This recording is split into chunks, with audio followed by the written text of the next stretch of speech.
Welcome to the Encore Audio Archives YouTube channel. I'm Taper Dave, and this is my channel. I've recorded meetings and conventions here in Southern California since 1998. My sobriety date is June 20th of 1994, and I got sober in a small town called Santa Maria. I moved to Los Angeles when I had 5 years sober and started recording meetings shortly after I got here. In 2013, I started recording conventions. So please enjoy the channel. Please like and subscribe. It helps me out a lot. Just click right down there.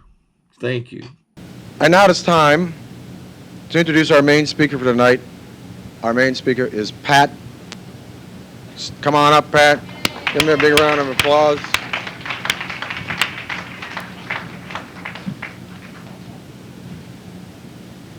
Well, I'm your main speaker. My name is Pat S. I'm an alcoholic. Our stories disclose in a general way what we used to be like, what happened, and what we're like today. And my story is no exception. What I used to be like was a kid, right? And I was a kid growing up, and I was growing up in a pretty nice middle-class home in a good part of the United States of America. So I was kind of lucky because I was living in Florida. It was a pretty good place to live. And growing up in a home where they Dad brought the food, brought the bacon home, and Mom cooked it. It was not a home where there were a lot of bad things going on the block or anything like that, but there were really difficult things going on inside the home.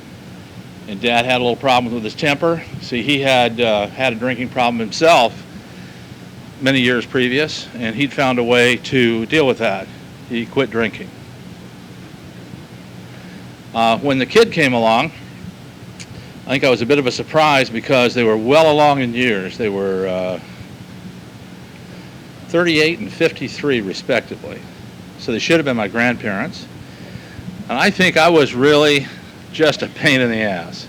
And I don't think that it was something they had really expected. They'd been married a long time, and bang, I showed up. So my dad dealt with me in the good old-fashioned textbook Irish way. He whacked me around and toughened me up. Now today they call that by a different name, but back then it was all part of becoming a young, tough Irish kid. And none of my kids are tough Irish kids, by the way, and none of them are alcoholics. Now, but that's jumping ahead. Now, the first time I ever took a drink, I was 14 years old. I was running around with a bunch of 18-year-old kids who all had 21-year-old ID. So everybody was reaching above their head just a little bit for higher ground. And I got lucky. They liked me. They thought I was a cool guy. So they bought a whole bunch of beer and some wine, and I drank every bit of it I could. And I blacked out, and I tried to beat up everything I couldn't throw up on. And I know that's true because they told me that's what happened. I don't remember any of it. I just remember waking up in the living room floor of a nice home in St. Petersburg, Florida, one eye at a time. I had been drug in off the front porch, which is where my buddies had deposited me. One eye was kind of sealed shut with blood and mucus. My nose was a different color than it had been when I left home that day. I had a big shiner, you know, and that was my first outing. Immediately, my mother got Father Profeta on the phone, and he came out and sat down, and they huddled. And they decided what I needed was to go away. The way to solve my problem was to put me somewhere else. So I was enrolled in St. Leo College Preparatory School in the center of Florida, just above Tampa, Florida, about 60 miles. And there they taught Latin for 4 years. You got 2 years of Greek. You live there, you got perfect preparation for life in the 12th century.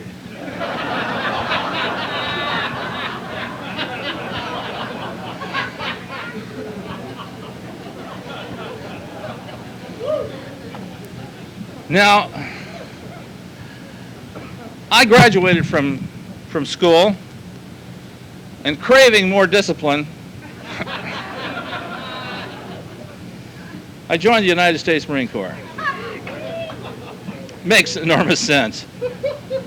And I went to Parris Island, South Carolina, and went through the rigorous training there, and then went through all the different enlisted stuff that I had to do. I had to go through combat infantry training, and then they thought that I might be better in the air wing, so they sent me down there. And I decided I wanted to become a pilot right in the middle of all this. I was like a PFC, and I wanted to be a pilot, but they have these posters all over the base and NAS jacks that all you have to do is take all these tests and stuff and physical, and if you're good enough, well, you can be a pilot. I was naive enough to believe this, so I went into the information and education office, told them I was ready to start the test for flight training. I think the guys they must have really enjoyed that when those guys would come in and do that. And the net of it was I passed all the stuff and wound up, after being sent up to Memphis, where I really had an interesting drinking thing. The way I would drink in Memphis, and this is when they were discovering Elvis Presley, so there was a lot going on at that time. I would go to the hotel, this is the truth, the Hotel Peabody in downtown Memphis. It's a very fashionable hotel. I'd wear a suit, wear civvies, get a room, go up to the Skyline room, which is pretty expensive, and just get shit-faced out of my mind. And I don't know why I felt that it was very unlikely I was going to wind up in a bar fight in the Skyline room and ruin my chances to get into flight training. But I had that worked out that way, and that insanity, for once, really worked. Because nobody walked up and started anything with me. I didn't start anything with anybody else, and I would go up there and blow off my tanks about every 2 or 3 months. And then spent a lot of time on the library on the base. And so I was doing periodic coping blackout drunk with very good conduct marks wanting to get into flight training. I got into flight training. I went to Pensacola, Florida. The first time I ever got in an airplane and flew, I was scared out of my tree. I filled up one flight glove full of barf. I knew that I'd made a big mistake.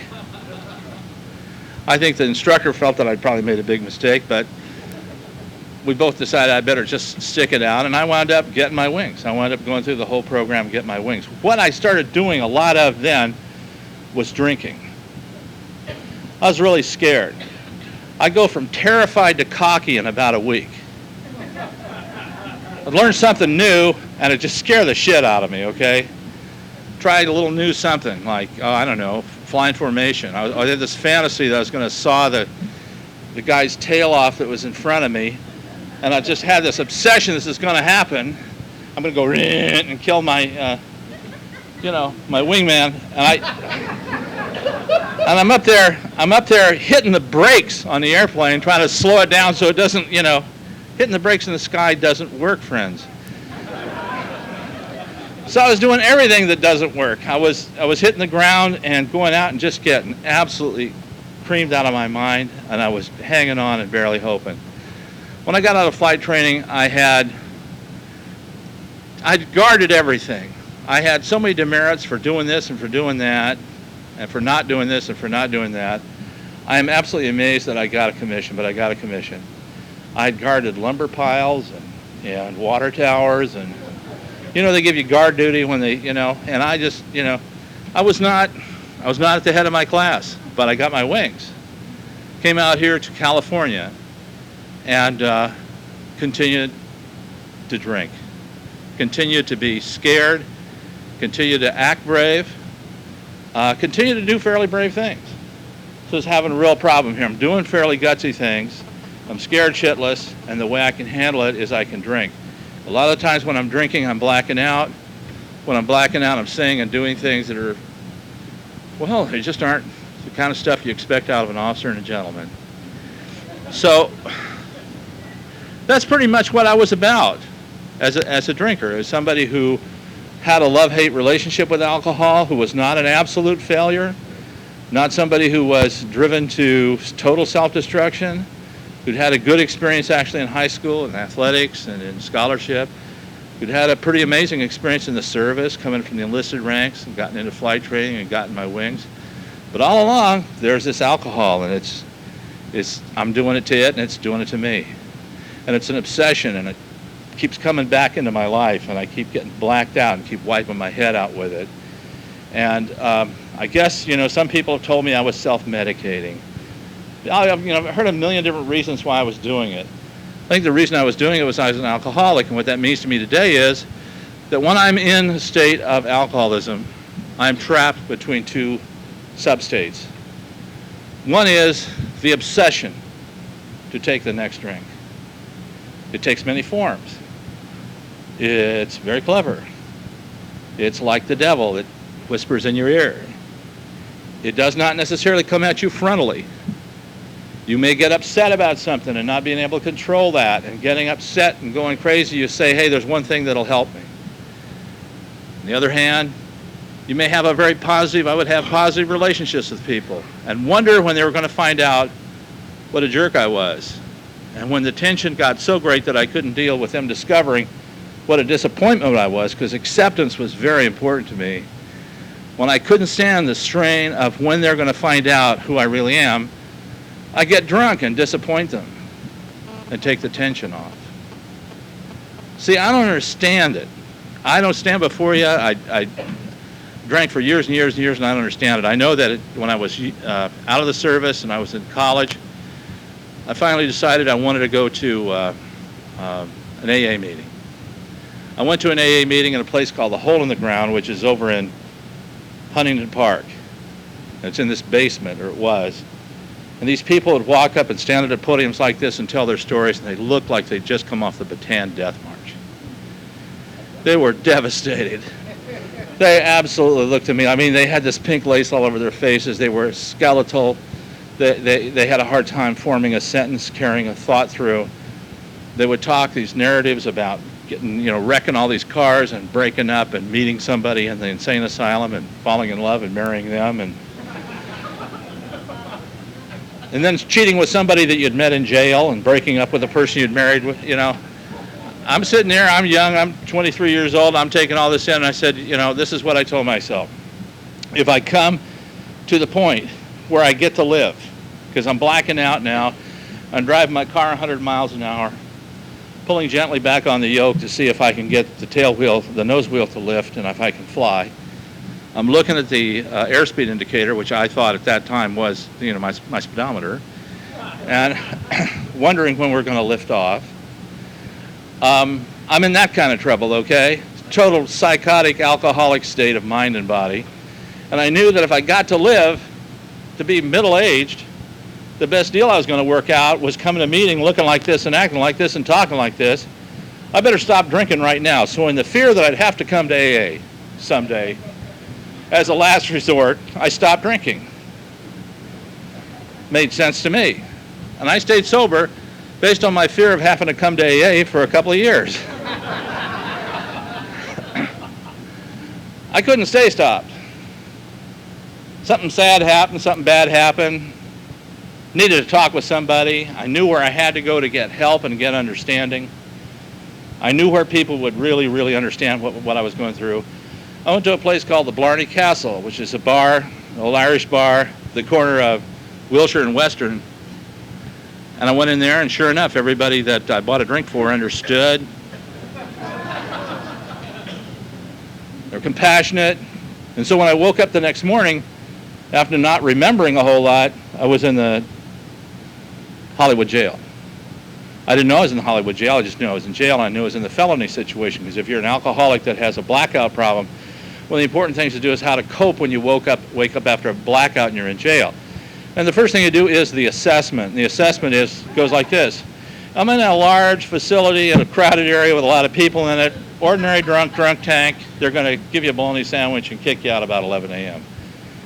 To the extent you committed a felony, you're going to be in isolation, you're going to be under surveillance and under close security.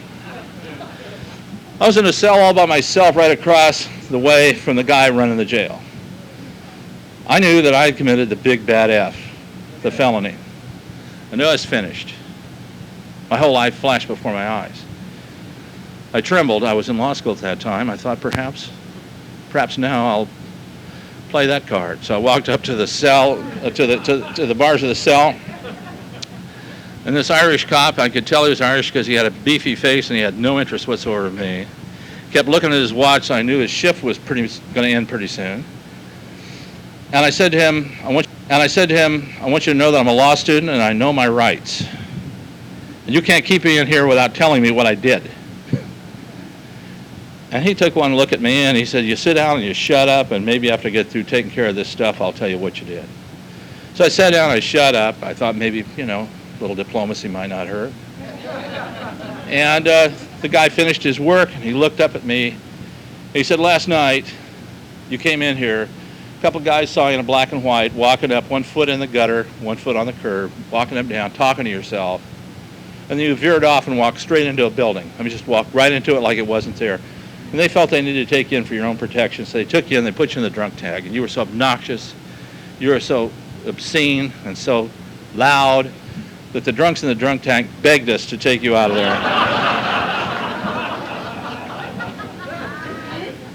So we put you here for, you know, so the first time out of the box, 2 years sober, and I got 86 out of the drunk tank in the Hollywood jail. I was to begin 3 years of a negative spiral in which I drank and I did all kinds of crap that's stupid and loserly and, you know, jerkular, and it's all the stuff that alcoholism is about. I didn't do anything you haven't done. I didn't invent anything. I just did negative, stupid things and got, you know, drunker and drunker. So there was out there in Hermosa Beach. I'd gotten a real estate license, being unable to find honest work. I thought, well, I got a real estate license. I actually sold a piece of property, which was, and I look back on that, that was amazing. And so that was divine intervention. And closed the escrow and got the check and turned the lights back on and turned the phone back on. And decided to celebrate, so I took $100 down to the Hermosa Pier, decided to go fishing. I went down there and went fishing one afternoon for 3 days.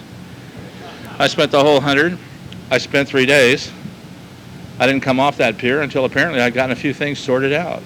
I was out there baking in the sun, drinking, hallucinating, catching all these biblical fish that were coming up, and these god-awful looking things that come up out of the ocean. I put them in a gunny sack and give them to the kids. And certain things occurred to me at that point. And here's a kind of a quick focus on what came through to me. Pat, you ever drink again, you're a dead motherfucker, okay? It's over, Pat. You drink again, I can't keep interviewing. You're dead, all right? You understand this? Dead. And I believed it. I said to myself and to whoever else was listening, I said, okay, I got that part, but the shitty part is I can't do this by myself. I can't do it by myself. I really have tried. And I know this is obnoxious, but I decided to go to AA, okay? There I was going to AA and went into the, well, I called him up after I'd go through the DTs and see the cobras and stuff. My big thing about hallucination was cobras. For some reason I had this thing about cobras coming up to the end of the bed and going like this, and me going like this, and everybody's got their own shit. That was mine, okay? And after I saw the cobras, said goodbye to them. Say, so long, guys. So long, Huey, Dewey, and Louie. After I saw the cobras for the last time, and woke up feeling pretty, you know, weak, and I called up. I called information, got an AA, and the people in AA told me they'd come and get me. This guy told me, he said, I'll come and get you. But I want you to know one thing right now. I got a second pickup before the meeting, so I can't have you be late. So I want you out in front of your house. That sounds like my old DI. I want you out in front of your house, dress blues, tennis shoes, and light coat of oil at 8 o'clock. If you're not there at 8 o'clock, might as well forget it, because I'm going to leave you standing right there at 8:05. So I got it. I stood there at 7:45, ready for Freddie. I was ready to go. At 8 o'clock, I was pretty excited, anticipating this car's going to turn around the corner any time. At 8:15, I became concerned. At 8:30, I was mildly confused. And at 8:45, I went up and I dialed in and called the number 8. I got a nice little old lady this time. She is not mean. She is friendly. She's pleasant, kind, all the Boy Scout virtues. This little old lady. She said, sorry, the meeting's practically over. You better come tomorrow. I said, okay, cool. I'll come tomorrow. So I went to my first AA meeting the next day, drove myself in what was left of my car at noon. And this was my first AA meeting in Manhattan Beach there at the Alano Club of the South Bay, and haven't had anything to drink since. That was 38 years ago, so I've been sober a long time. And I can't remember what it was I was doing that was so wonderful and special that God singled me out for a miracle, like how I deserved it. So when they say that it's a matter of grace and unmerited favor, I accept it and believe it. When I went to the meetings, I had a very interesting attitude. I was different. I was different from the people in the meetings. I had to recover. Most of them had jobs in aerospace. I was in the real estate business, dog-eat-dog existence. I was the only Gentile in a Jewish real estate firm. I had to get in there and hustle and work and survive. They could sit in these meetings and talk about loftier aims and objectives, but I had to make money. I had to get a new car. I needed pants that fit. I needed caps for my teeth. Hopefully there might even be a new girl in my future. Really hard to tell. I was really wanting to recover real badly, so I spent the next 3 years telling myself stuff like this. None of those people are carrier qualified. I don't think any of them would really understand. That's the kind of shit I would tell myself. Okay? I didn't drink. I went down to the Alano Club, and I went to meetings. I go to 4 and 5 meetings a week, and somehow I managed with that kind of attitude to stay sober. And it wasn't until I was well into my 3rd year that the anxiety attacks started, and I started going absolutely gonzo with the, like not knowing or being able to explain why I was sweating. My hands would be just absolutely pouring sweat, and my mouth would be dry. And why I couldn't drive my car down the freeway anymore. Why I had to pull over and go downtown on the installment plan. Why these sudden whopping anxiety things would come over me. So finally, in desperation, I talked to a friend about this, and he asked me if I'd ever thought about taking the steps. I told him that I'd thought about it quite a bit, and that I'd even discussed it with several friends, but that I just hadn't done it yet. I was really trying to get my act together, is what I told him. He said, well, I think you better start thinking about the steps. What do you think? I said, yeah. So I started taking the steps. I started really looking at the fact that I was powerless over alcohol, and I tried to stay sober on pretty much my own gumption and going to meetings, okay? And that wasn't working. And I had to admit I was powerless over alcohol, whether I was drinking or not. I was still powerless over alcohol, and that whether I was drinking or not, my life was unmanageable. And I had to admit that, and it was hard to admit that, because I thought maybe, going to college and all, and being in the Marine Corps and all that stuff, and flying airplanes, I was better and my life would become manageable. None of that was true. I had to find that out the hard way. Everybody's got to find it out their way. The next thing was that I had to really come to grips with the fact that I couldn't heal my troubled mind with my troubled mind. Okay? And that's the second step for me.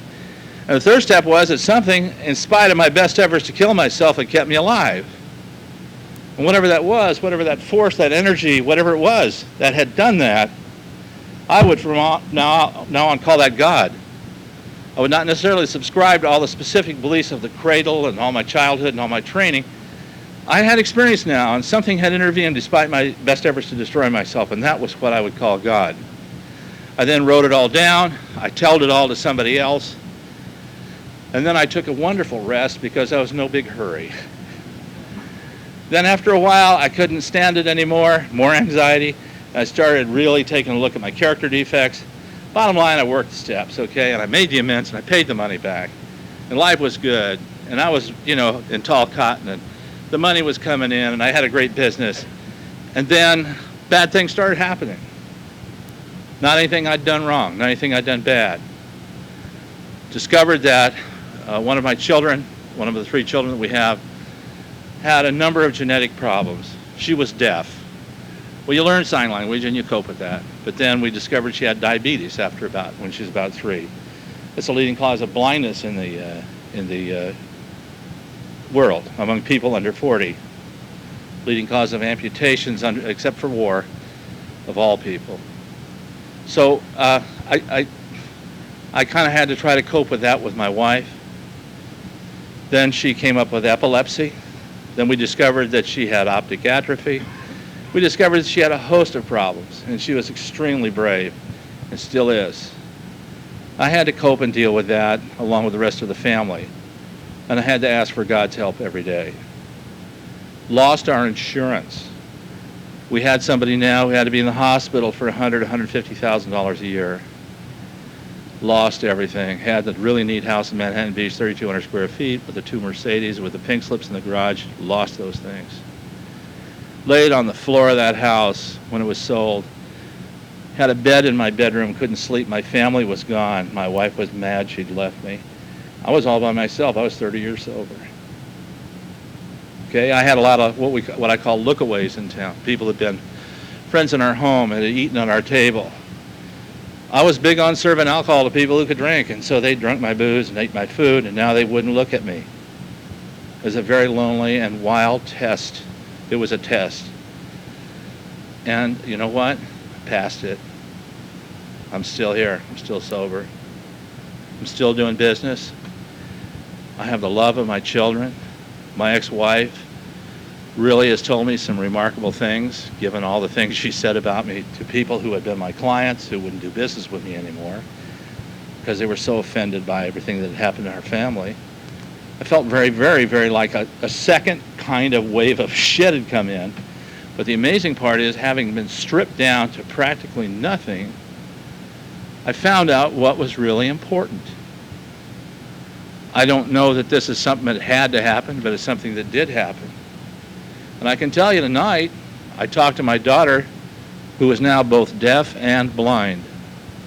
She's at the Helen Keller National Center. I talk to her once a week, write to her twice a week. I visit her about every other month. My ex-wife is back there with her right now. My son is a physician. He's practicing medicine in England right now with the Air Force. My other daughter, I'm helping put her through business school. I'm working the steps all over again. 38 years sober. I think I'm starting to really get it this time. I'm telling you this because I believe there's somebody in this room who believes that it's too late. And I want you to know that if you're convinced that it's too late, there's nothing I can do to talk you out of it. But I earnestly feel that I can't join you in that. I don't share your view. I believe that miracles happen all around us. And I believe that if you believe it's too late, all you need to do is keep doing what I did when I had my head up my ass. Pop it out long enough to come and sit in one of these meetings. Keep coming back. Don't drink. Don't drink. Don't fucking drink, please. Come back to these meetings, no matter what, don't drink. I don't care. I mean, I understand, but don't drink. Come back to, believe me, I understand. Keep coming back to the meetings. The program works. And God is truly amazing. I don't understand much of this. I really don't. Sometimes I'm absolutely blown away. But it's truly been a pleasure and an honor to be invited to come down here tonight to talk with you and to resist the temptation to perform for you. Just to tell you, hey, this is what the deal has been. It hasn't always been fun, but it's been pretty goddamn amazing. Love to talk to you after the meeting. We turn the meeting back over to the secretary. I don't believe we're out of time. So maybe there's some more things you've got to say here. I got everything I had to say said. Thanks for letting me share.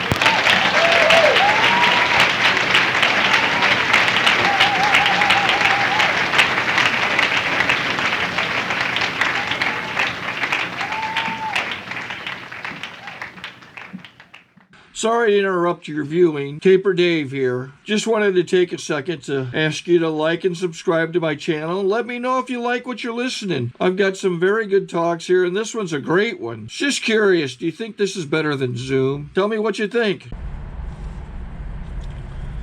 Okay, this is how I prepare my drone for launching.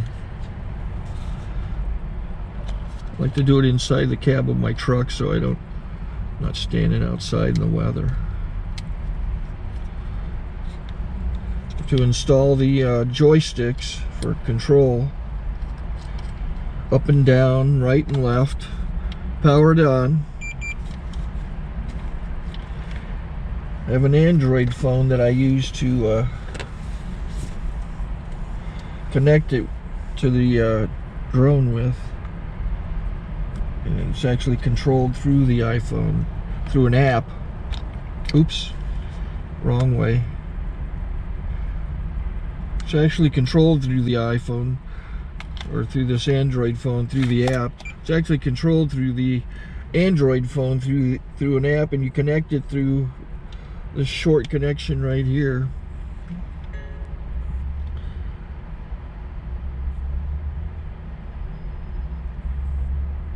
Remote control connected. Remote control's connected. So I pull out the drone. I have to extend the legs. Long legs extended first, then the short legs. Remove the gimbal protector. Set that aside, then power it on one short burst, then one long burst. I lay it down. So I have to go to calibrate. So the drone's not connected yet. It shows you here as this drone gets disconnected, even though the remote's powered on. So the drone has to establish it's connected. So I go into the app to calibration mode. First I'll calibrate the remote controller. Start calibration. Out, in, oop, out, in, up, down, and then this little wheel is to control the gimbal. So it's calibrated. Go to gimbal calibration, start calibration, and then it calibrates the gimbal. I don't know if that shows up. The gimbal's moving all over the place. Changes, you can see it on the video. And I'm calibrated to take off. It's acquired 7 satellites at the moment. There are 26 satellites up in the sky, which it has to acquire before you can take off. So it's connected. It's got enough satellites. This is white. I can go to press this little arrow button, swipe right to take off, and it would start the motors if I slid this to the right, but I'll wait till I get outside. Don't want to do it inside.